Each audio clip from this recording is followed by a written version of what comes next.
केंद्र सरकारच्या विकसित भारत या अभियानाअंतर्गत तुरमुर येथे केंद्र सरकारच्या वेगवेगळ्या योजनांची माहिती देण्यासाठी आरोग्य खाते, बँक अधिकारी, कृषी खाते आदींसह वेगवेगळ्या खात्यांचे अधिकारी उपस्थित होते।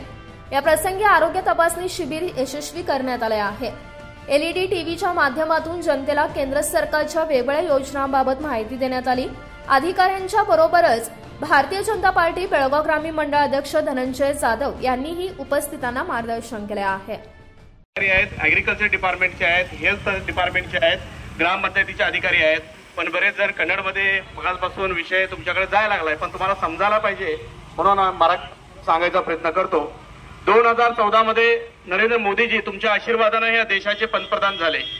ह्याच्या आधी अनेक योजना यायच्या पण त्या कागदावरच असायच्या, पण 2014 नंतर एक जी योजना आली ती प्रत्येक योजना तुमच्यापर्यंत पोहोचावी ह्याच्यासाठी तळमळीने मोदीजींनी काम केलेलं आहे। ह्या सगळ्या अधिकाऱ्यांना कामाला लावलं आणि आमच्यासारख्या कार्यकर्त्यांना सुद्धा कामाला लावलेलं आहे।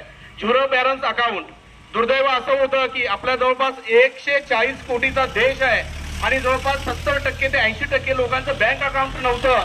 मग देशाची आर्थिक व्यवस्थेला आमची नाळच जोडली नव्हती। पण लोकांची अडचण ध्यानात घेऊन बँक अकाउंट काढताना 2000 5000 एफडी ठेवावं लागतं। ही अडचण गरिबांची ध्यानात घेऊन 1 रुपये सुद्धा नसताना झिरो बॅलन्स अकाउंट त्यांनी काढलेलं आहे आणि जवळपास आज 42 कोटी लोकांची झिरो बॅलन्स अकाउंट काढलेले आहेत। अनेक वेळा माझ्या आई बहिणी स्वयंपाक करत असताना लाकडं आणायची आणि तो धूर व्हायचा, ते डोळ्यामधून पाणी यायचं, आरोग्याला हानी व्हायची।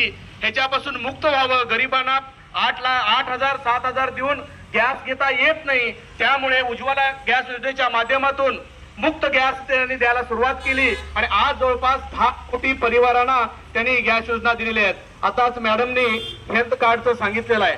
बऱ्याच वेळेला आम्हाला फोन येतात एक्यू मध्ये ऍडमिट केल्यानंतर, केएलई मध्ये ऍडमिट केल्यानंतर ती आयुष्यमान भारत 5 लाखाची योजना आम्हाला इथं नाही म्हणायला लागलेत म्हणून। त्याला एक प्रोसिजर आहे।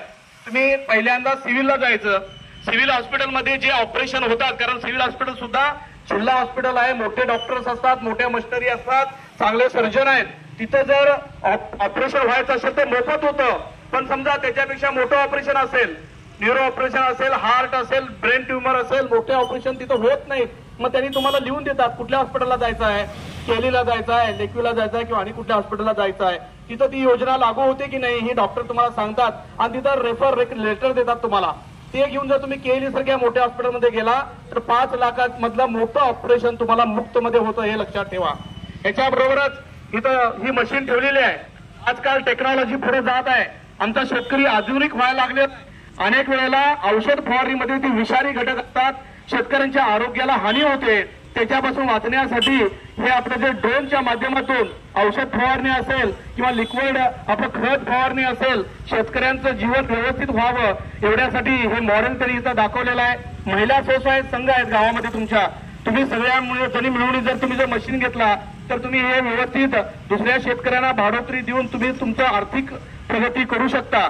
अशा चांगल्या योजना त्यांनी दिलेल्या आहेत। आता इथं हेल्थ बद्दल सांगितले, तुम्हाला माहिती असेल तुम्ही एखाद्या डॉक्टरकडे जाता, डॉक्टर गेल्यानंतर पांढऱ्या पिवळ्या गोळ्या बांधून देतात माहिती आहे, आणि त्याच्यावर एक चिठी पण लिहून देतात, हे तुम्ही मेडिकल दुकानमधून खरेदी करा म्हणून। मग मेडिकल दुकानमध्ये जाता तुम्ही, मेडिकल दुकानमध्ये गेल्यानंतर 800 रुपये 1000 रुपये बिल होतं, पण तीच चिठी घेऊन जर तुम्ही जेनेरिक मेडिकल शॉप काढलेले आहेत बेळगावमध्ये, तिथं जर गेला तीच औषधं तुम्हाला 150-200 रुपयामध्ये मिळतात। म्हणजे जवळपास 70 80 90% तुम्हाला पैशाची बचत होते। हे मोदीजींनी गरिबांच्यासाठी केलेलं आहे, हे लक्षात घ्या।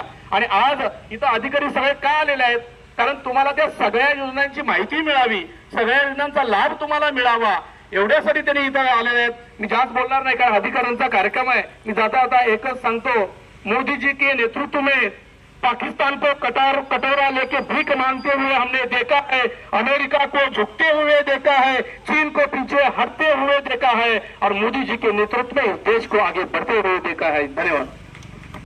महादेव पवार, केनन सिटी न्यूज, बेळगाव।